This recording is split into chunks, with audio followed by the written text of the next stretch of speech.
मारो इसको, मारो। पता नहीं ये कौन है। 2 दिनों से हमारे गांव में आकर सभी सुंदर लड़कियों को घूरता रहता है।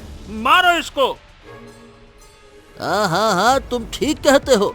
अरे ये बहुत ही बेरहम इंसान है। पता नहीं बुढ़ापे में सठिया गया है क्या। सभी सुंदर लड़कियों को ऐसे घूर घूर के देखता है जैसे आंखों से ही खा लेगा। मारो इसको। मार सारे को, मार, कचर इसको, कचर। सभी गांव वाले बूढ़े व्यक्ति को बहुत मारते हैं और बुरी तरह घायल कर देते हैं और चले जाते हैं।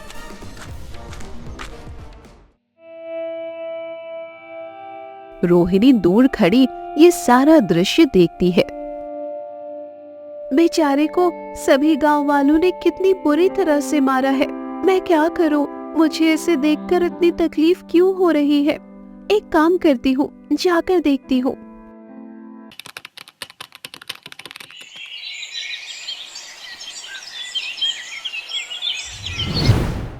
रोहिणी तालाब के किनारे मटके से पानी भर रही थी। अचानक तालाब का पानी सन पड़ने लगा। आज ये तालाब अलग सा क्यों लग रहा है, जैसे कुछ होने को है। एक काम करती हूँ, जल्दी से पानी भर लेती हूँ। भैया भाभी भी मेरा इंतजार कर रहे होंगे।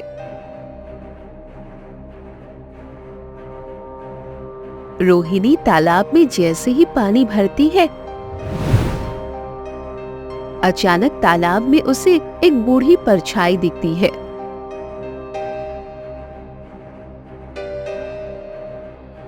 वो घबराकर पलटती है। उसके सामने एक बूढ़ा आदमी खड़ा था।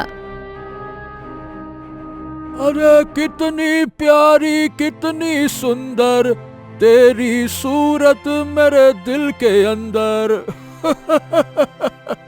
ए रोहिणी, तुझे मुझसे विवाह करना ही होगा और यही तुम्हारी तकदीर है।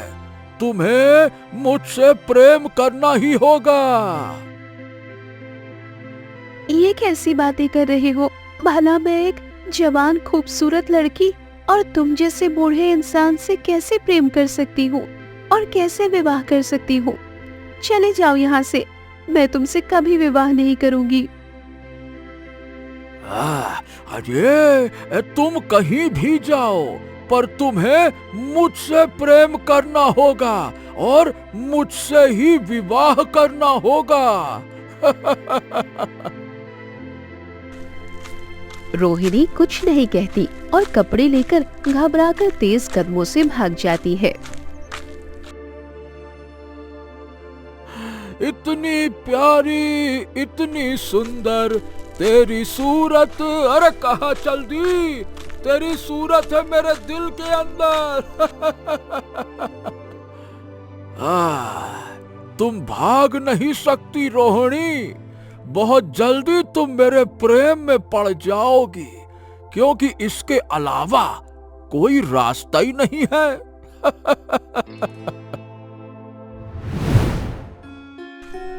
उधर रोहिणी घबराकर घर आ जाती है।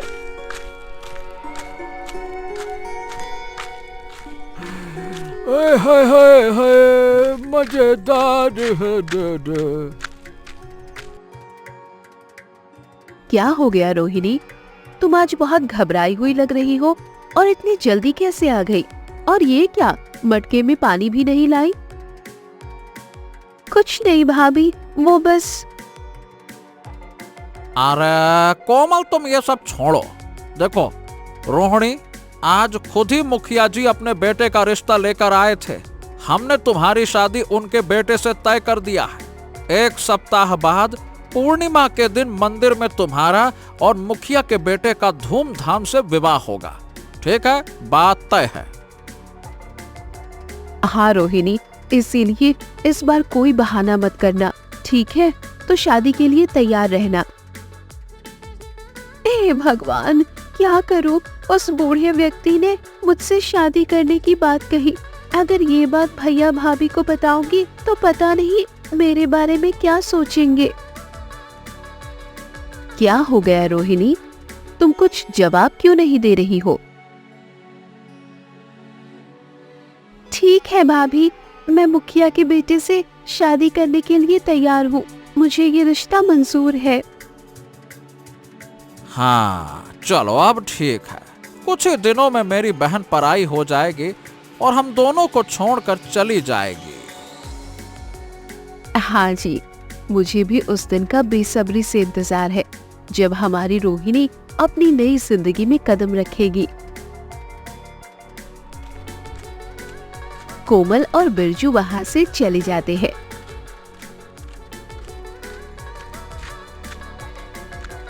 रोहिणी घबराई हुई घर में जाकर बैठती है। अरे मुझे समझ नहीं आ रहा वो बूढ़ा व्यक्ति कौन था और वो इस तरह क्यों बोल रहा था। ये क्या हो रहा है मेरे साथ। 2 दिन बीत जाते हैं और रोहिणी के दिमाग में वही बूढ़ा व्यक्ति घूमता रहता है। फिर एक दिन रोहिणी घर से बाहर निकलती है। तभी वो बूढ़ा व्यक्ति उसे दूर से देख रहा होता है। ये तो मेरा पीछा कर रहा है और यहाँ खड़ा क्यों है। हे भगवान, अब मैं क्या करूं? ये बात मैं भैया भाभी से भी नहीं बता सकती और उसकी आंखों में कुछ ऐसा तो है जो मुझे दिख नहीं रहा, लेकिन ऐसा क्या हो सकता है। रोहिणी जाने लगती है। तभी गांव वाले शोर मचाने लगते हैं। अरे मारो इसको, मारो, पता नहीं ये कौन है। 2 दिनों से हमारे गांव में आकर सभी सुंदर लड़कियों को घूरता रहता है। मारो इसको। हाँ हाँ हाँ, तुम ठीक कहते हो। अरे ये बहुत ही बेरहम इंसान है। पता नहीं बुढ़ापे में सठिया गया है क्या। सभी सुंदर लड़कियों को ऐसे घूर घूर के देखता है जैसे आंखों से ही खा लेगा। मारो इसको। मार, मार सारे, मार, कचर इसको, कचर। सभी गांव वाले बूढ़े व्यक्ति को बहुत मारते हैं और बुरी तरह घायल कर देते हैं और चले जाते हैं।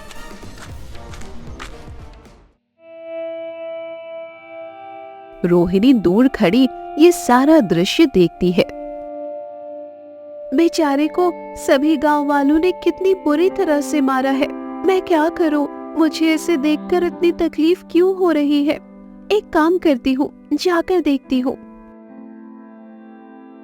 रोहिणी उसके पास जाती है। देखो, तुम्हारी उम्र हो गई है, तुम बूढ़े हो, तुम ऐसे छिछोरेपन वाली हरकतें क्यों करते हो जिससे सभी तुम्हें मारते हैं?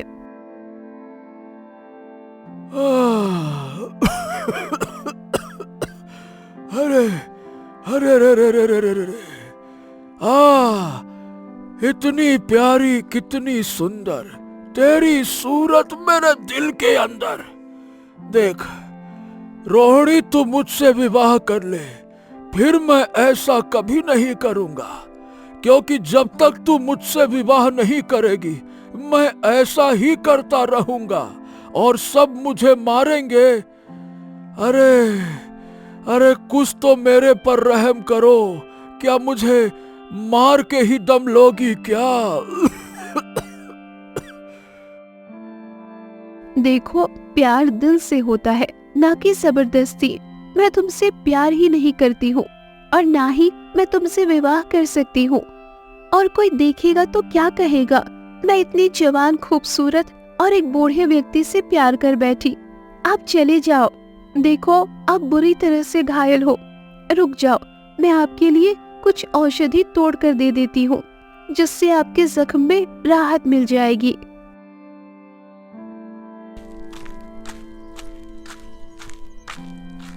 फिर रोहिणी पास के जंगल से कुछ औषधि पत्ते तोड़कर लाकर बूढ़े व्यक्ति को दे देती है।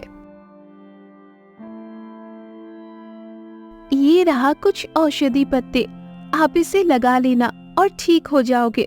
और आइंदा कभी भी गांव की किसी लड़की के पास आकर ये बात मत कहो और ना ही मुझे कहना, क्योंकि मैं तुमसे विवाह कभी नहीं करने वाली हूँ।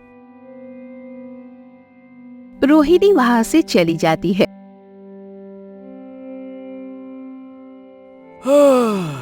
तुम चाहो या ना चाहो, पर तुम्हें मुझसे विवाह तो एक न एक दिन करना ही होगा।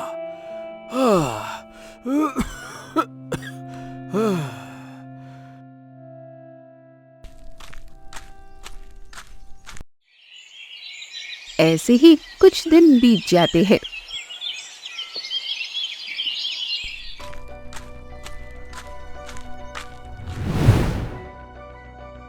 हमने तुम्हारी शादी का जोड़ा भी खरीद लिया है और इसमें बस कुछ गहने डालने बाकी है। उसके बाद तुम्हारी शादी का जोड़ा भी तैयार हो जाएगा। रोहिणी कुछ नहीं कहती और अपने ही ख्यालों में खोई रहती है। अरे रोहिणी, क्या हो गया? तुम कुछ बोल क्यों नहीं रही हो? भाभी तुमसे कुछ पूछ रही हैं, बताओ, बोलो। क्या हुआ भैया भाभी, आप मुझे कुछ कह रही हो क्या? देखो रोहिणी, मैं तुम्हें कई दिनों से देख रही हूँ। जब जब तुम्हारी शादी का दिन नजदीक आता जा रहा है, तुम कहीं अपने ही दुनिया में खोई रहती हो। क्या हो गया? कुछ बात है तो तुम मुझसे कहो, ताकि हम लोग तुम्हारी मदद कर सके। इस तरह तुम अपने ही दुनिया में खोई क्यों रहती हो? भाभी, मैं आपको बताऊंगी, फिर भी आप मेरी बात पर यकीन नहीं करेंगे, क्योंकि मेरे दिमाग से वो बूढ़ा व्यक्ति हटता ही नहीं है और पता नहीं क्यों मेरे दिल में भी अब उस बूढ़े व्यक्ति के लिए जगह बन गई है। मैं क्या करूं?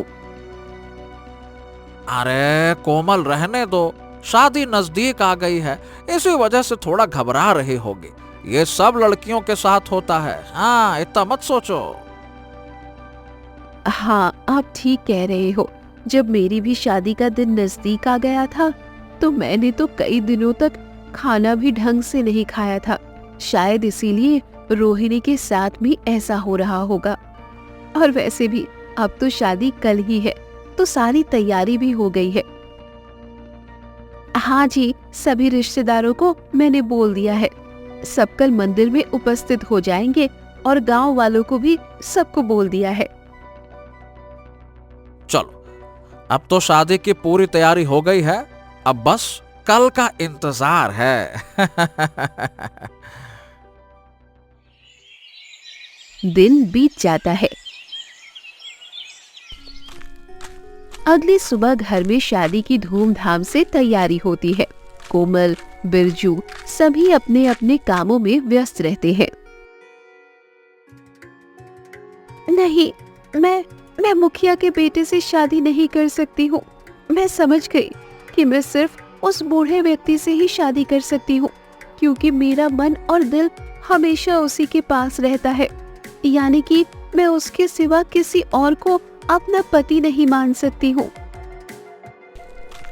रोहिणी घर से निकल जाती है। रोहिणी, रोहिणी, तुम कहाँ जा रही हो? आज तुम्हारी शादी है, रुक जाओ। लेकिन रोहिणी नहीं सुनती और घने जंगलों की तरफ चली जाती है और तालाब के किनारे जाकर बैठ जाती है। कहाँ हो तुम? सामने आओ, मुझे तुमसे मिलना है। बूढ़ा व्यक्ति आ जाता है।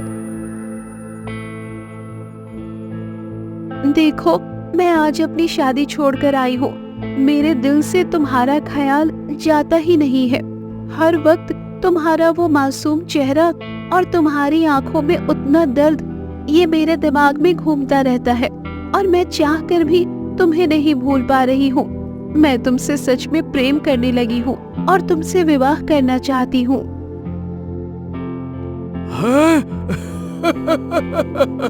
अरे क्या बात है? क्या क्या मतलब तुम सच में मुझसे विवाह करना चाहती हो? लेकिन मेरे इसी रूप में विवाह करोगी? और गांव वाले क्या कहेंगे?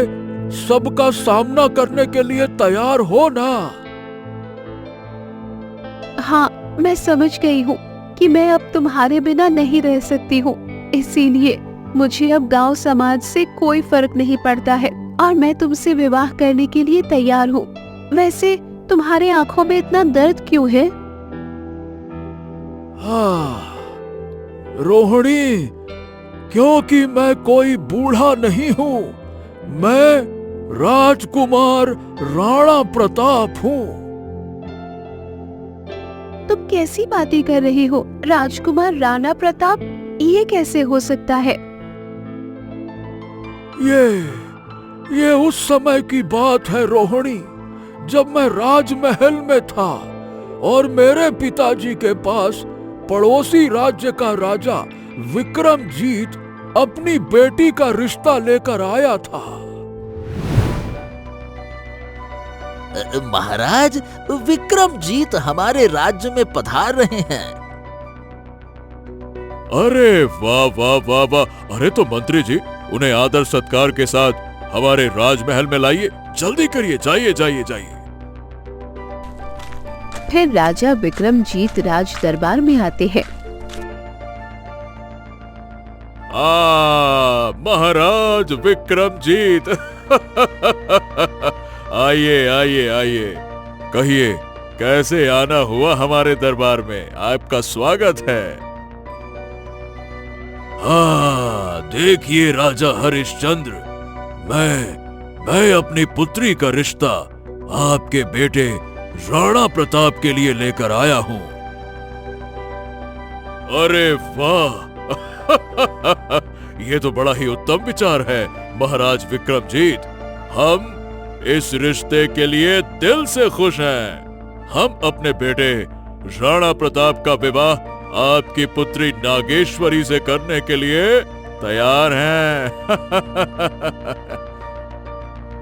हाँ, तो ठीक है महाराज, आने वाली पूर्णिमा के दिन ही हम अपनी बेटी नागेश्वरी और आपके बेटे राणा प्रताप दोनों का विवाह धूमधाम से करेंगे। अरे बिल्कुल, हम तैयार हैं।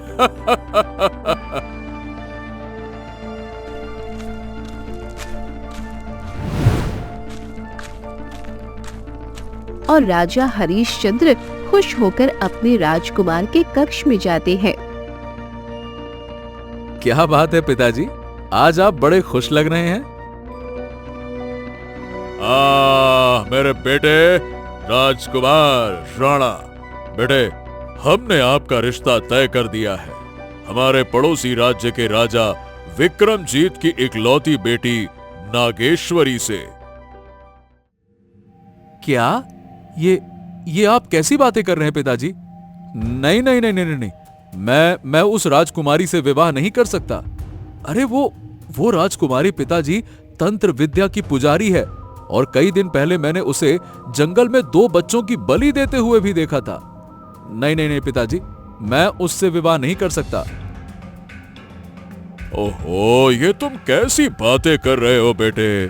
देखो, ये बात तो हम भी जानते हैं कि वो थोड़ी काली विद्या की पुजारन है, लेकिन सोचो अगर वो हमारे राज्य की महारानी बन जाए तो हमारा राज्य कितना ताकतवर हो जाएगा। सभी हमारे राज्य में घुटने टेकेंगे और सभी हमारी बात मानेंगे। जरा ये भी तो सोचो।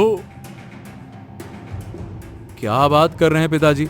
नहीं नहीं नहीं नहीं नहीं, कुछ भी हो जाए मैं उससे विवाह नहीं करूंगा। आग से खेलने से कई बार खुद के भी हाथ जल जाते हैं पिताजी। कहीं ऐसा न हो कि वो हमारे लिए ही मुसीबत बन जाए। मैं, सीधी बात है, एक साधारण और साफ दिल की लड़की से शादी करना चाहता हूं, ना कि काली शक्तियों के पुजारन से। ये मुझसे हरगिज नहीं हो पाएगा। ये बात गुप्तचर द्वार पर खड़ा सब सुन लेता है और दौड़ता हुआ पड़ोस राज्य के राजा के पास जाता है। महाराज, मैं आपके लिए एक संदेश लेकर आया हूँ। राणा प्रताप यानी कि राजकुमार, वो राजकुमारी नागेश्वरी से विवाह नहीं करना चाहता। ये कैसी बात कर रहे हो तुम? मैं तो आज ही रिश्ता तय करके आया हूँ, फिर राजकुमार मेरी पुत्री से विवाह क्यों नहीं करना चाहता? वो इसलिए नहीं करना चाहते क्योंकि राजकुमारी नागेश्वरी काली शक्तियों की पुजारन है और थोड़ा अंधविश्वास में यकीन करती हैं, इसीलिए। उसकी हिम्मत कैसे हुई जो मेरी राजकुमारी को ठुकराएगा? अरे वो होता कौन है हमारी राजकुमारी को ऐसा कहने वाला? तभी राजकुमारी नागेश्वरी दूर से सुन लेती है। अच्छा, तो उसकी इतनी मजाल कि मुझ जैसी खूबसूरत लड़की को अपनी पत्नी नहीं बनाना चाहता है। बेटी, लगता है कि उसे सबक सिखाना होगा। उसने तुम्हें ठुकराने की हिम्मत कैसे की?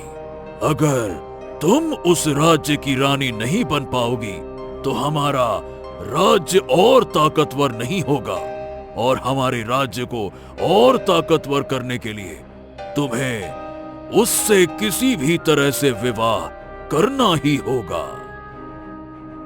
पिताजी, आप चिंता मत करिए, मैं उससे विवाह तो करके ही रहूंगी। वो क्या चाहता है कि मैं उससे विवाह नहीं करूं? देखिए, मैं आज ही उसके राज्य के लिए निकलती हूँ और स्वयं महाराज हरिश्चंद्र हम दोनों का विवाह कराएंगे। मैं ये आपको वचन देती हूँ। फिर राजकुमारी नागेश्वरी वहाँ से निकल पड़ती है और दूसरे राज्य के महल पहुँचती है। प्रणाम महाराज, मैं पड़ोस राज्य की राजकुमारी नागेश्वरी हूँ। राजकुमारी तुम? क्या बात है, कैसे हो बच्चे? हम आपके बारे में ही सोच रहे थे। आप इतनी सुंदर और इतनी ताकतवर हैं। हाँ, लेकिन फिर भी हमारे पुत्र तुमसे विवाह करने के लिए तैयार नहीं है। अब हम क्या बताएं? मैं आपको वचन देती हूँ महाराज, मैं राजकुमार राणा प्रताप से ही विवाह करूंगी, क्योंकि मैं भी उनसे बहुत प्रेम करती हूँ और उन्हें पाने के लिए तो मैं कुछ भी करने को तैयार हूँ। ओह, तो क्या पर ये बताओ कि तुम उसे मनाओगी कैसे? महाराज, मुझे कुछ दिनों का वक्त दीजिए, फिर देखिए राणा प्रताप कैसे नहीं मानते हैं मुझसे विवाह करने के लिए। हाँ तो ठीक है बेटे, आप 2 दिन तक हमारे महल में रहिए, और जिस दिन हमारे राजकुमार तुमसे विवाह करने के लिए हाँ कर देते हैं, उसी दिन हम आपका विवाह धूमधाम से करवा देंगे। ठीक है, तो आप विवाह की तैयारी करिए और देखिए राजकुमार कैसे नहीं मानते मुझसे विवाह करने के लिए। उस समय घने जंगल में तालाब के किनारे राजकुमार राणा प्रताप परेशान होकर बैठे रहते हैं। हो, मैं पिताजी को कैसे समझाऊं कि मुझे उस राजकुमारी से विवाह नहीं करना। वो तो मेरी बात सुनने को तैयार नहीं है। हाँ, कुछ भी हो जाए, पर मैं उस जैसी काली शक्ति की पुजारन से विवाह तो कभी नहीं कर सकता। राजकुमारी नागेश्वरी तालाब के किनारे आती है। हाँ, तुम यहाँ क्या कर रही हो? चली जाओ यहाँ से, मुझे तुमसे कोई बात नहीं करनी है। देखो राजकुमार, मैं जानती हूँ कि तुम मुझसे विवाह करना नहीं चाहते हो, लेकिन तुम्हें मुझसे विवाह करना ही होगा। उससे तुम्हारे राज्य का भी भला होगा और मेरे राज्य का भी भला होगा, इसीलिए हम दोनों को विवाह करना ही होगा। देखो, मैंने फैसला कर लिया है, कुछ भी हो जाए मैं तुमसे तो विवाह नहीं करने वाला। मैं जानता हूं कि तुम मासूम बच्चों की बलि देती हो, हत्यारण हो तुम, काली शक्तियों की पुजारण हो तुम। तुम नहीं जानते हो राणा प्रताप, अरे हमारे राज्य में सुख शांति, राज्य धनी रहे, इसके लिए हमें कुछ कीड़े मकोड़ों की बलि देनी पड़ती है। छी छी छी छी छी, कितनी छोटी सोच है तुम्हारी राजकुमारी नागेश्वरी। इसीलिए मैं तुमसे विवाह नहीं करना चाहता। दूर रहो मुझसे, दूर। राणा प्रताप गुस्से में वहां से चला जाता है। बस बहुत हो गया, आज तक मेरा इतना अपमान किसी ने नहीं किया जितना अपमान ये कर रहा है। कोई भी मेरे सामने खड़े होकर बात करने की हिम्मत तक नहीं करता है। और इसने मेरी बेइज्जती कर दी। अब तो इसकी कीमत इसे चुकानी पड़ेगी। राजकुमारी नागेश्वरी एक गुफा में जाती है जहाँ बहुत बड़े राक्षस की मूर्ति स्थापित थी। देखो माता, मैंने आपकी इच्छा पूरी की। आपके कहे अनुसार मैंने इतने बच्चों की बलि दी, लेकिन अब बात मेरे आन बान शान पर आ गई है। इसीलिए मैं आपसे एक इच्छा मांगती हूँ, मेरी वो इच्छा पूरी करिए। हाँ बताओ पुत्री, तुमने मेरी बहुत इच्छा पूरी की है और तुम्हारी एक इच्छा तो मैं पूरी कर ही सकती हूँ। राजकुमार राणा प्रताप वो मुझसे विवाह करना नहीं चाहता है, इसीलिए मैं उसको एक ऐसी सजा देना चाहती हूँ जिसकी वजह से कोई भी सुंदर लड़की उससे विवाह न करे। उसने मुझे ठुकराया है और मैं चाहती हूँ कि पूरे राज्य की सभी लड़कियाँ उसे ठुकरा दे। ये तो बस छोटी सी बात है पुत्री। मेरे चरण में जो मिट्टी रखी है, ये मिट्टी तुम ले जाओ और ये मिट्टी लेकर राजकुमार के शरीर पर डाल देना, जिससे कि राजकुमार एक बूढ़े और भिखारी के रूप में बदल जाएगा और उससे कोई विवाह नहीं करेगा। मैं तो यही चाहती थी। आपका बहुत बहुत धन्यवाद भद्रमाया। अब मैं चलती हूँ। राजकुमारी नागेश्वरी एक मुट्ठी मिट्टी उठा लेती है और निकल पड़ती है। दूसरी तरफ राणा प्रताप एक पेड़ के नीचे बैठते हैं। हे भगवान, अब मैं करूं तो करूं क्या? ये नागेश्वरी, ये तो मेरे महल में भी आ गई है। अब महल भी जाऊं तो मैं कैसे जाऊं? क्या करूं मैं? महल जाते ही पिताजी विवाह की रट लगा कर बैठ जाएंगे, विवाह कर लो, विवाह कर लो, विवाह कर लो। अरे मुझे उससे विवाह नहीं करना, समझता क्यों नहीं कोई? नागेश्वरी फिर आ जाती है। तुम यहाँ क्यों आई हो? चली जाओ यहाँ से। तुमने मुझे ठुकराया था ना, अब देखो मैं तुम्हें एक ऐसा रूप दूंगी जिससे तुम चाहकर भी किसी से विवाह नहीं कर सकते हो। नागेश्वरी उस मिट्टी को लेकर राजकुमार के ऊपर फेंक देती है, जिससे तेज रोशनी फैलती है और राजकुमार एक बूढ़े भिखारी के रूप में बदल जाता है।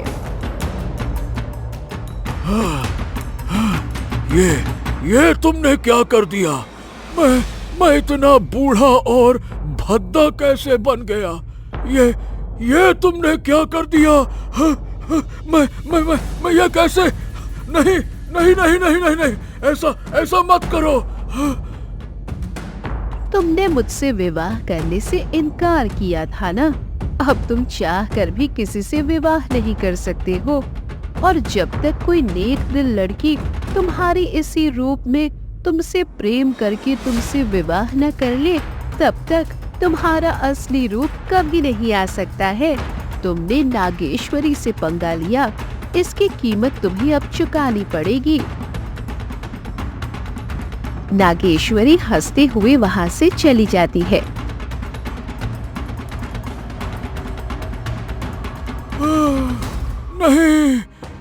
नहीं, ये नहीं हो सकता। मैं एक बूढ़े के रूप में नहीं हो सकता। मुझे पिताजी को जाकर सच बताना होगा। वहीं दूसरी तरफ नागेश्वरी जल्दी से राजमहल आ जाती है। महाराज, मैंने राजकुमार को सब जगह ढूंढा, पर राजकुमार कहीं नहीं है। मुझे लगता है राजकुमार राज्य छोड़कर भाग चुके हैं। नहीं, ऐसा कैसे हो सकता है? हमारा राजकुमार हमारे राज्य को छोड़कर कैसे जा सकते हैं? नहीं, हे भगवान, ये क्या हो गया? महाराज, जब तक राजकुमार नहीं आ जाते तब तक मैं आपके साथ इसी राज्य में रहती हूँ और राजकुमार को ढूंढने में आपकी भी मदद करूंगी।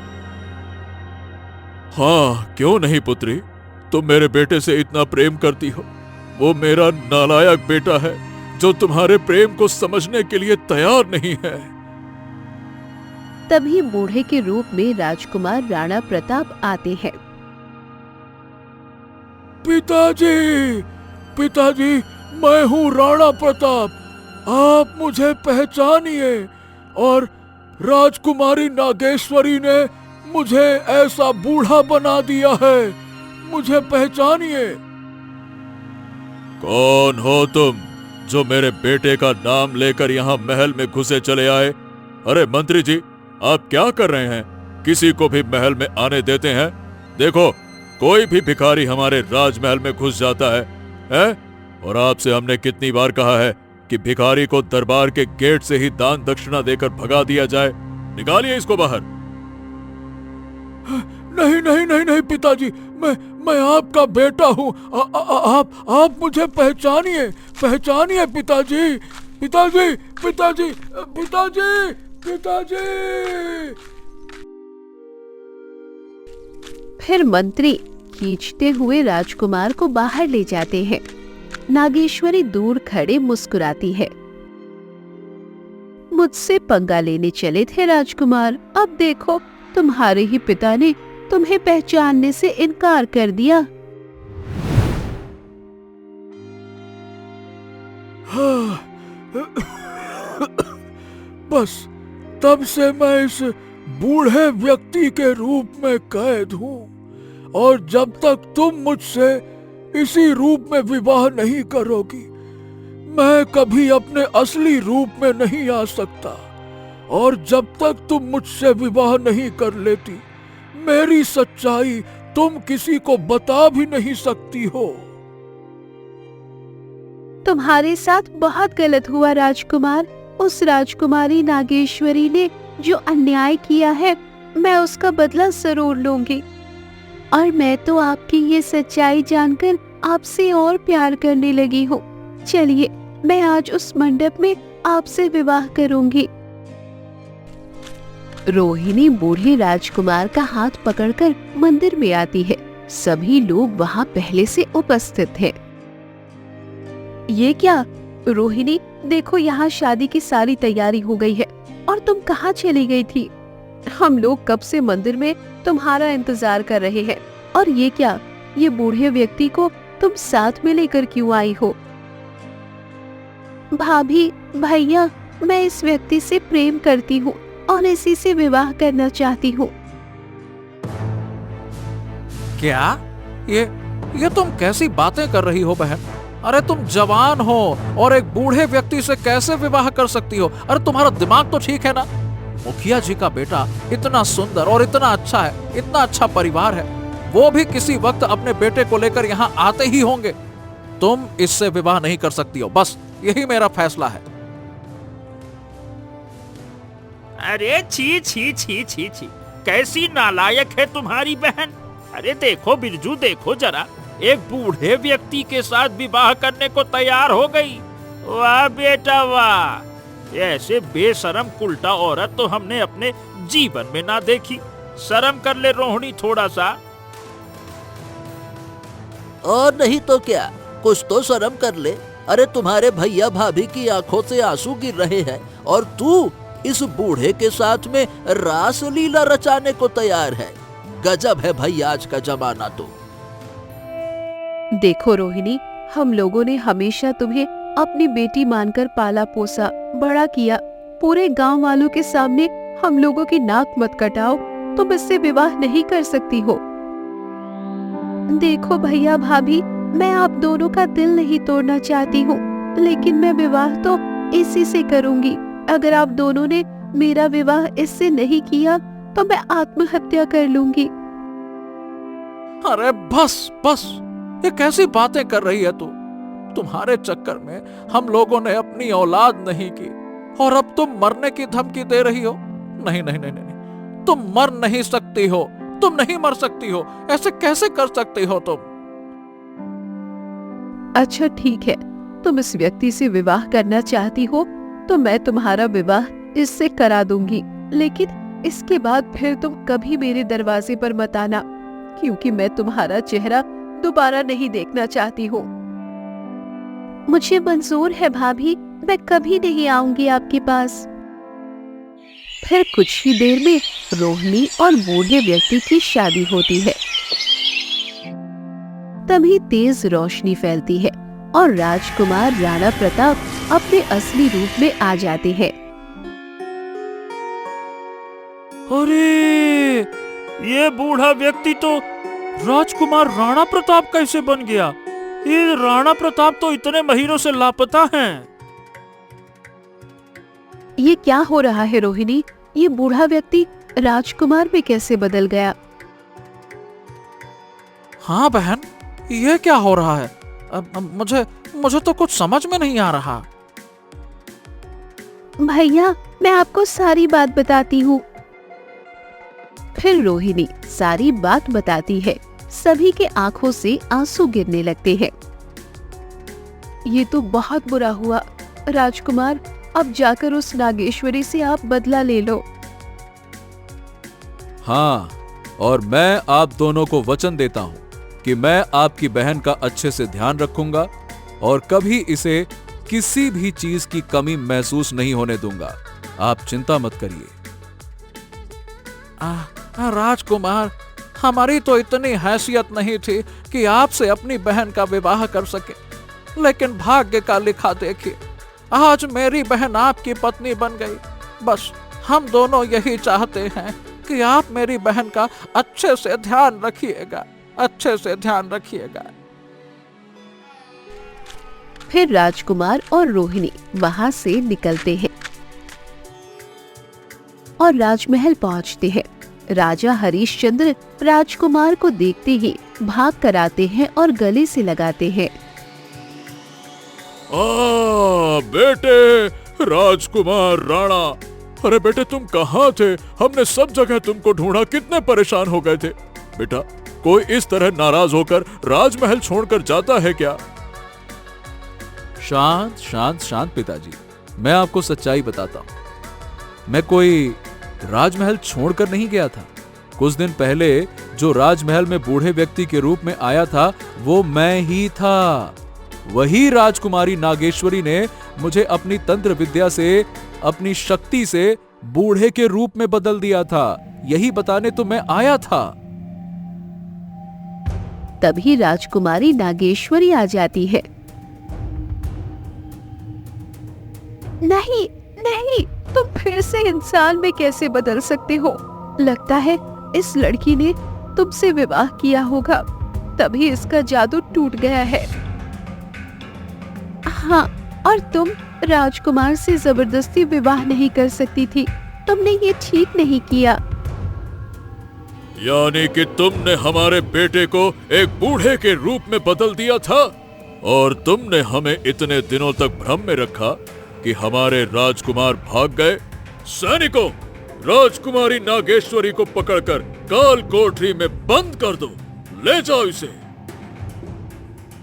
कोई मुझे नहीं पकड़ सकता, और किसी ने मुझे पकड़ने की कोशिश की तो उसे मृत्यु मिलेगी, इसीलिए मुझे जाने दो। सैनिक राजकुमारी नागेश्वरी को पकड़कर ले जाते हैं। बेटा, अब तो तुम ठीक हो ना? और ये कौन है? क्या ये हमारी प्यारी बहू है?